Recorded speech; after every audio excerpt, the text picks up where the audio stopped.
Matthew Syed बरतानिया से ताल्लुक रखते हैं। ब्लैक बॉक्स थिंकिंग इनकी एक अहम और दिलचस्प किताब है। इस किताब का आगाज होता है एक खातून से जो कि एक नॉर्मल से ऑपरेशन के लिए अस्पताल में दाखिल होती है और उसका इलाज तजर्बाकार और माहिर डॉक्टर्स ने करना होता है। नॉर्मल नौयत के ऑपरेशन को देखते हुए खातून का शौहर और उसके बच्चे इतने रिलैक्स होते हैं कि अस्पताल में रुकना भी जरूरी नहीं समझते कि शाम तक खातून खुद घर आ जाएगी। इधर खातून को जब ऑपरेशन थिएटर में ले जाया जाता है तो डॉक्टर्स की गलती से उसकी तबीयत बिगड़ने लगती है और बिलखसूस उसका ऑक्सीजन लेवल गिर जाता है। डॉक्टर्स और नर्स जो इस ऑपरेशन को बहुत आसान ले रहे होते हैं तशवीश में मुब्तला हो जाते हैं। खातून को एक मल्टीपल ऑर्गन फेलियर का मसला हो जाता है तो दूसरी तरफ ऑक्सीजन का डॉक्टर्स का ध्यान पहले मसले की तरफ ज्यादा होता है, जबकि एक नर्स गिरते हुए ऑक्सीजन लेवल पर परेशान होती है और डॉक्टर्स को इस पर तवज्जो दिलाती है, मगर वो इसको गैर अहम समझकर पहले इशू पर फोकस करते हैं। मरीज कोमा में चली जाती है और ऑपरेशन के 13 दिन बाद ही खातून का इंतकाल हो जाता है। इस दौरान खातून के शौहर को इमरजेंसी कॉल जाती है कि मरीजा की हालत खराब है, आप जल्द अस्पताल पहुंचें। डॉक्टर कहते हैं कि हमने इंतहाई कोशिश की मगर एनेस्थीसिया देते हुए मसाइल पैदा हुए। डॉक्टर्स मुकम्मल बात नहीं बताते, अपनी गलतियों पर पर्दा डालने के लिए इधर उधर की बातें करते हैं। इसके साथ ही मैथ्यू ने दूसरी मिसाल एक मुसाफिर जहाज की दी जिसको एक प्रोफेशनल पायलट उड़ा रहा होता है, जिसने जंगे अजीम दोम में भी अमरीकी एयरफोर्स के लिए खिदमात अंजाम दी होती हैं। दौरान प्रवास जहाज को डायरेक्शन के मसाइल का सामना होता है। इसके साथ ही ईंधन का मसला भी को पायलट सामने ले आता है, मगर पायलट का ध्यान पहले मसले पर ज्यादा होता है। मगर वक्त के साथ दोनों मसाइल बढ़ते चले जाते हैं और ईंधन की कमी का बार बार को पायलट जिक्र करता है, मगर पायलट डायरेक्शन पर मुतवज्जे होता है और को पायलट के खदशे को ये कहकर अहमियत नहीं देता कि हंगामी लैंडिंग के लिए वाफर ईंधन है, मगर सिमत को ठीक करने की कोशिश में मजीद ईंधन जाया होता है। बिलाखिर पायलट को भी एहसास होता है कि अब जहाज का क्रैश यकीनी है। वो इसके लिए जहाज को आबादी से बाहर ले जाता है और खाली जगह जहाज क्रैश करता है, मगर खुशकिस्मती से 113 में से 108 मुसाफिर समेत उस पायलट के बच जाते हैं, जबकि को पायलट हलाक हो जाता है। एविएशन कंपनी इस हादसे की तहकीक करती है और जहाज के ब्लैक बॉक्स की मदद से नतीजे पर पहुंचती है। ये दोनों फर्जी वाकयात नहीं बल्कि हकीकत पर मबनी मिसालें हैं। दोनों वाकयात में हादसात ने जन्म लिया, मगर इनमें बुनियादी फर्क हादसे के बाद के तर्ज अमल है।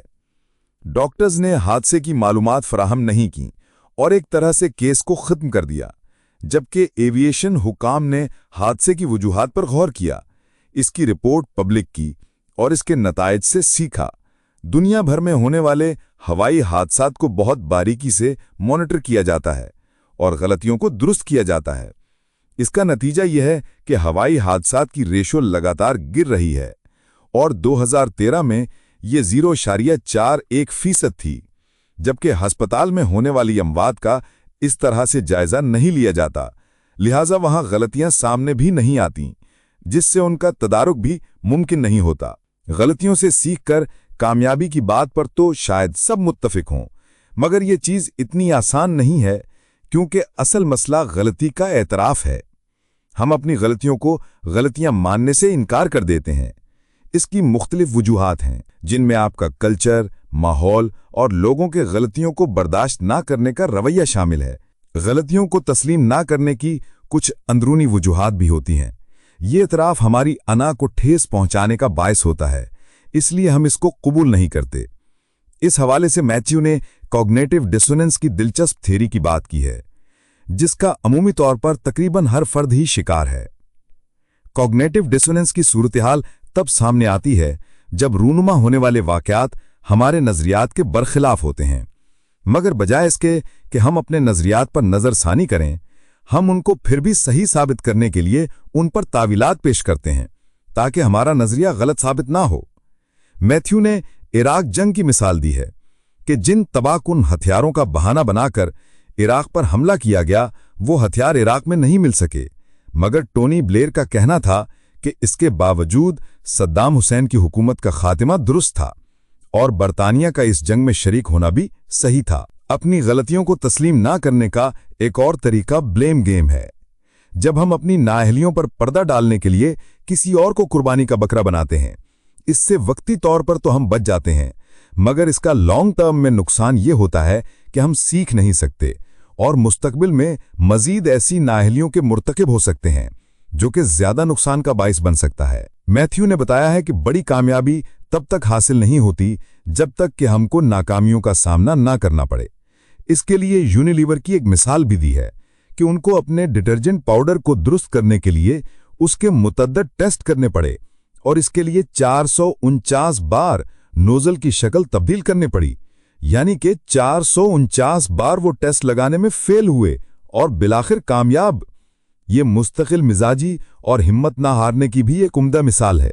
आगे बढ़ने से पहले वीडियो को लाइक और चैनल को सब्सक्राइब कर लें। मैथ्यू ने डेविड बेकहम की भी मिसाल दी है कि 6 साल की उम्र से उसने फुटबॉल खेलना शुरू किया।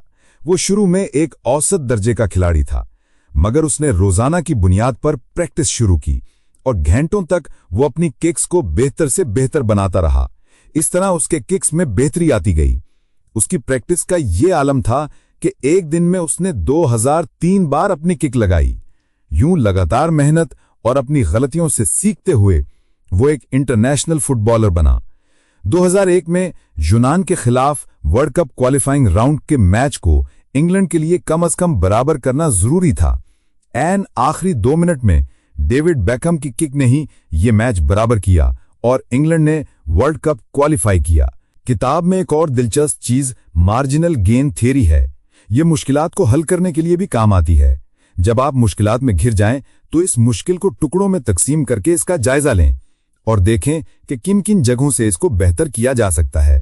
यूं ही जब आपने किसी बड़े प्रोजेक्ट की कामयाबी या नाकामी का जायजा लेना हो तो ज्यादा बेहतर तरीका इसके मुख्तलिफ अज्जा में तकसीम करके देखना है।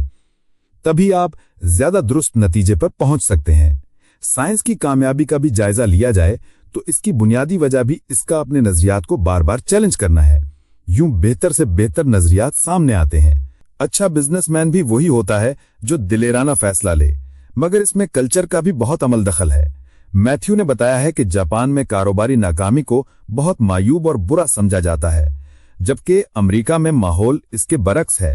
इसलिए जापान में कारोबार करने वाले लोगों की रेशो 20% भी नहीं, जबकि अमेरिका में ये रेशो 5 गुना ज्यादा है। मैथ्यू ने आखिर में बताया है कि गलतियों पर लानोतान की बजाय उनसे सीखने का कल्चर लिबरल माशरे में ही परवान चढ़ सकता है। रजत पसंद माशरों में अगर आप मुक्तदिर हलकों की सोच के खिलाफ जाओगे तो माजी की मिसालें मौजूद हैं कि नई सोच पेश करने वाले को मौत तक का सामना करना पड़ा। ऐसे माशरे जहां पर आज़ादी इजहार हो और जहां नाकामियों को देखने का अंदाज मुख्तलिफ हो, वो तरक्की करते हैं और बाकी माशरों को लीड भी करते हैं। वीडियो के एंड पे क्या आप अपनी जिंदगी में ब्लैक बॉक्स थिंकिंग अपनाने के लिए तैयार हैं? कमेंट में बताएं और लाइक करें अगर ये वीडियो आपके काम आया, और सब्सक्राइब करना ना भूलें।